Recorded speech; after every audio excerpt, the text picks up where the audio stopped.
오늘 새벽에 함께 볼 말씀은 마태복음 18장 15절부터 20절까지 말씀 우리 같이 보겠습니다. 마태복음 18장 15절에서 20절까지 말씀 우리 같이 한 목소리로 읽겠습니다.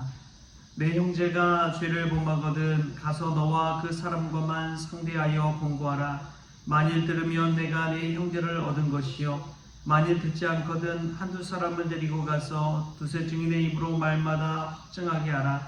만일 그들의 말도 듣지 않거든 교회의 말하고 교회의 말도 듣지 않거든 이방인과 세리와 같이 여기라. 진실로 너에게 이르노니 무엇이든지 너희가 땅에서 매면 하늘에서도 매일 것이요 무엇이든지 땅에서 풀면 하늘에서도 풀리리라. 진실로 다시 너에게 이르노니 너희 중에 두 사람이 땅에서 합심하여 무엇이든지 구하면 하늘에 계신 내 아버지께서 그들을 위하여 이루게 하시리라.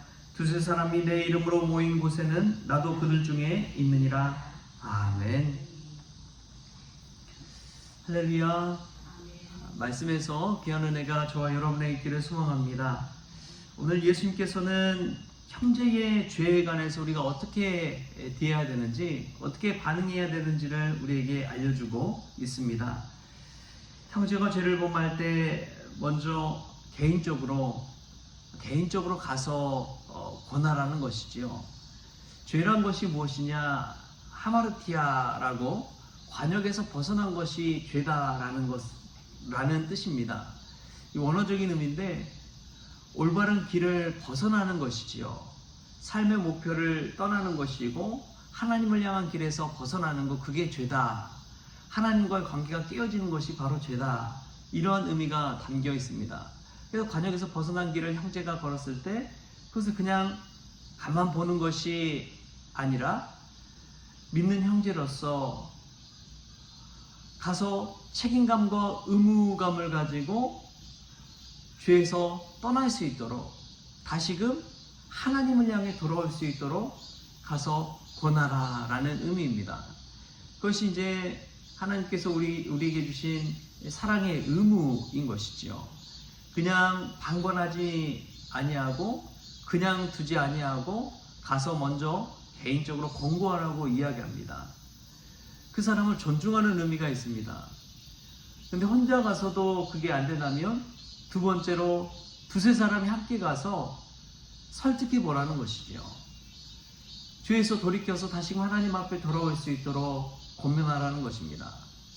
두세 사람이 가도 안 된다면 교회 공동체 안에서 다 같이 기도하기도 하고 또 찾아가기도 하고 그런 것을 교회 공동체가 온 힘을 다해 한 형제를 설득하고 죄의 길에서 벗어날 수 있도록 다시 하나님 믿는 길로 돌아올 수 있도록 그렇게 권면하라는 것이죠. 여러분, 이 세 가지 단계를 밟아서 이 죄를 범한 형제를 다시금 돌이키고자 하는 그 메시지가 오늘 여기에는 담겨 있습니다. 여기서 여러분 무엇을 느낍니까? 바로 전에 어떤 이야기가 있었어요? 잃은 양 한 마리를 찾으시는 하나님에 관한 이야기가 있잖아요.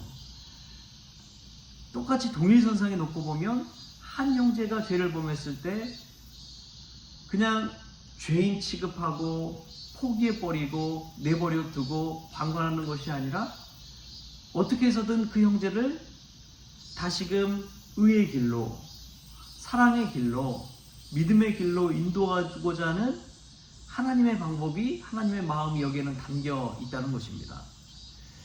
여러분, 이 말씀 가운데 이러한 하나님의 마음이 우리의 마음에 와 닿을 수 있기를 축복합니다. 왜냐하면 잠언 말씀에 잠언 17장 1절에 이런 말씀이 나와요. 마른 떡 한 조각만 있고도 화목하는 것이 육선이 집에 가득하고 다투는 것보다 나으니라. 여러분, 화목이 이만큼 중요하기 때문에 그렇습니다.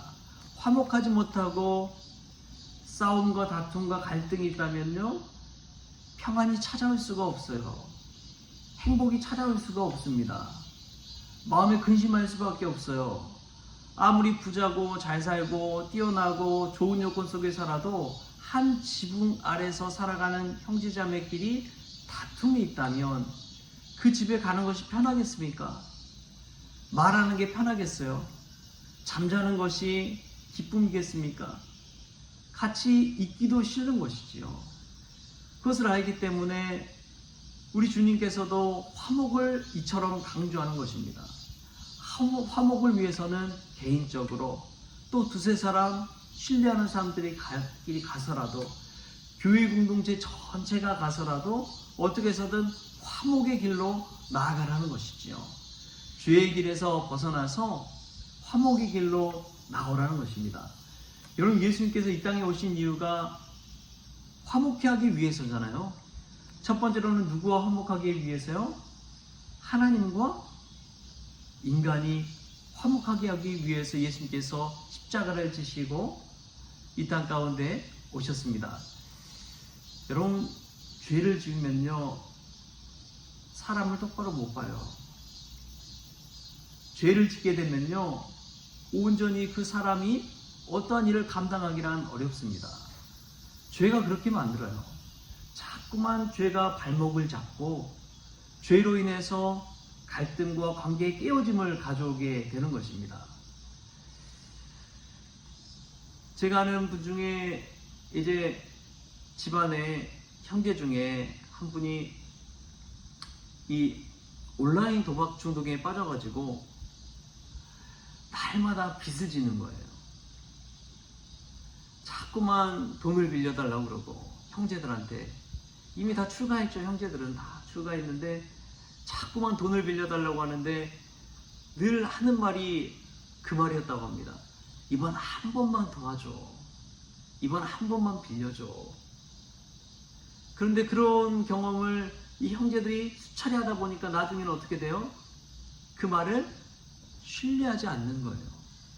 여러분, 그 신뢰가 깨지니까 그 사람의 삶이 삶이겠습니까? 아무도 믿지 않는데요. 아무도 믿지 않는데요.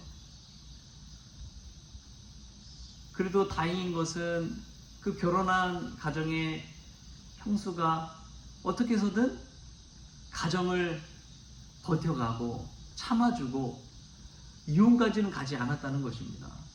또 자녀들도 있으니까 어떻게 해서든 케어하려고 하고 다른 가정 식구들이 오히려 이 형보다 이 오빠보다 오히려 형수님을 더 신뢰하고 그렇게 해서라도 지원을 해줘서 가정이 버틸 수 있게 해준다는 거예요. 여러분, 여기서 어떻게든 이 온라인 중독에서 벗어날 수 있도록 돕는 것도 참 필요하지만 그 가정이 버틸 수 있도록 지원해 주는 것도 참 큰 힘이 되었구나, 그 생각을 하게 됩니다. 그 형제가 어떻게 해서든 죄에서 이길 수 있도록 돕는 것은 사회적인 도움이 필요합니다. 혼자서는 도저히 감당할 수가 없어요. 그 형수님 어떻게 감당했겠습니까? 당장이라도 혼자 생각하면은 떠나가고 싶지요. 그럼에도 불구하고 참을 수 있는 것은 모든 형제들이, 모든 가족들이 전폭적인 지지를 해주고 지원을 해주고 도움을 주기 때문 아닙니까? 믿음 공동체도 저는 마찬가지라고 믿습니다. 죄무하지 않는 사람이 누가 있겠어요? 실수하지 않는 사람이 누가 있겠어요? 그럼에도 불구하고 믿음의 공동체가 든든히 지켜주고 세워주고 지지해주고 어떻게 해서든 돕고 의의 길로 인도하고자 한다면 하나님께서 살 길을 열어주실 줄 믿습니다. 버틸 힘을 주실 줄 믿습니다. 혼자서는 금방 무너져요. 그러나 믿음의 삼겹줄, 기도의 삼겹줄이 있으면 쉽게 끊어지지 않습니다. 새벽 기도할 때도 마찬가지잖아요. 두세 사람이 다 모이니까 기도하는데 분위기가 달라지잖아요. 오늘 화목케 하신 예수의 메시지를 우리가 기억할 수 있기를 바랍니다. 오늘 기도에 있어서도 마찬가지입니다. 우리 18절, 19절 말씀도 우리 같이 한번 읽어볼까요? 18절, 19절 시작. 진실로 너에게 이르노니 무엇이든지 너희가 땅에서 매면 하늘에서도 매일 것이요 무엇이든지 땅에서 풀면 하늘에서도 풀리리라. 진실로 다시 너희에게 이르노니 너희 중에 두 사람이 땅에서 합심하여 무엇이든지 구하면 하늘에 계신 내 아버지께서 그들을 위하여 이루게 하시리라. 아멘. 두세 사람이 모여서 합심하여 기도하는 힘이 얼마나 큰지를 오늘 성경 말씀 우리에게 알려줍니다. 제 말이 아니라 성경 말씀이 오늘 우리에게 알려주고 있는 거예요. 하나님께서 두 사람이 모여서 한 마음으로 합심하여 기도하면 하늘에서도 이루어 주시고 응답해 주신다는 메시지입니다. 할렐루야. 우리가 합심하여 기도할 수 있기를 바랍니다. 중보 기도하는 것이 그래서 중요한 거예요. 두 사람 이상 모여서 기도하면 그들 중에 누가 있다고요? 예수님께서 계시다는 거예요. 예수님께서 두 사람이 모여서 기도할 때 그곳에 임마누엘로 동행하신다는 것입니다. 예수님의 이름으로 모여서 기도하는 자들의 그 기도를 주님께서 들으시고 함께 하신다는 거예요.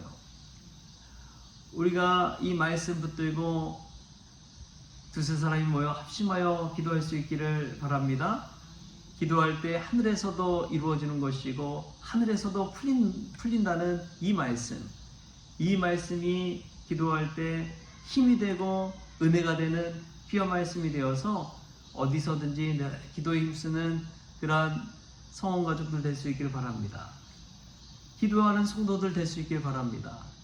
그리고 혼자만 기도하지 마시고 어떻게 해야 돼요? 기도 부탁도 함께 해야 되는 거예요. 나 혼자만 기도하는 것이 아니라 목사인 저한테도 기도 부탁도 하시고 또 주변의 성도들에게도 기도 부탁도 하시고 신실한 권사님 있으면 권사님에게도 기도 부탁하셔서 함께 합심하여 기도하십시오. 그리고 응답받았다면 또 함께 공유하고 나누고 은혜 받고 간증할 수 있잖아요. 하나님의 살아계심을 체험하고 다시금 선순환을 얻게 되는 것입니다. 그때 기도할 힘도 얻고 기도하는 기쁨도 누리게 되고 하나님의 살아계심도 체험할 수 있게 되는 것이죠. 그러다 보면은 더 기도를 사모하게 되고 하나님 앞에 더 가까이 나아갈 수가 있게 되는 것입니다. 형제와 화목하다는 것은 다른 것이 아닙니다. 하나님과의 관계가 풀어지는 것이고 이 땅 살아가면서 혼자 살아가는 것이 아니라 가족과 믿음의 형제자매 속에서 하나님의 사랑과 은혜를 또 한 번 체험하게 되는 것이지요. 여러분 그럴 때가 있습니다. 아무리 혼자 기도해도 하나님 정말 살아계실까 하는 의문이 들 때가 있어요. 아무리 기도해도 하나님 응답해 주지 않는 것처럼 침묵하실 때가 있습니다. 그런데 그럴 때 옆에 기도하는 권속들을 붙여주신다면 그들을 통해서 기도하는 그 자리를 포기하지 아니하고 함께 기도할 수가 있는 것이죠. 그 형제를 통해서 은혜 받고 그 형제를 생각하며 고맙고 사랑하는 마음이 일어서 기도를 포기할 수가 없는 것입니다. 두세 사람이 모인 곳에 우리 주님께서 함께 하신다고 했습니다. 우리가 기도의 자리를 사모하고 기도하는 일에 더 협력하여 선을 이뤄가는 그러한 믿음의 지체들 다 될 수 있기를 주신 예수님의 이름으로 축원합니다. 기도하겠습니다. 하나님 아버지 감사합니다. 우리가 형제에 대해 화목케 하라는 그 책임감을 다하기를 원합니다. 우리 주님께서 이 땅 가운데 오신 것이 하나님과의 화목을 위해 오신 것처럼 또 형제들 사이의 화목을 위해 오신 것처럼 우리도 십자가의 다리가 되어서 서로 화목케 하고 죄에서 벗어나 의인의 길로 인도되는데 쓰임받는 도구가 되어지게 하여 주옵소서. 특별히 두세 사람이 모여 기도하는 곳에 임마누엘로 동행하신다고 하였사오니 예수의 이름 받들어 늘 기도하게 하여 주시고 서로 중보하며 합력하여 기도하며 나아갈 때에 우리와 늘 함께 하시는 주님 배울 수 있도록 주님 주장하여 주옵소서. 서로가 기도의 버팀목이 되어주게 하여 주시옵소서. 감사하며 예수님의 이름으로 기도하옵나이다. 아멘. 우리 주님이 가르치는 기도로 오늘 새벽 기도를 마치겠습니다. 하늘에 계신 우리 아버지여, 이름이 거룩히 여김을 받으시오며 나라가 임하시오며 뜻이 하늘에서 이루어진 것 같이 땅에서도 이루어지이다. 오늘 우리에게 일용할 양식을 주시옵고 우리가 우리의 죄진들을 사하여 준 것 같이 우리 죄를 사하여 주시옵고 우리를 시험에 들게 하지 마시옵고 다만 악에서 구하시옵소서. 나라와 권세와 영광이 아버지께 영원히 있사옵나이다. 아멘.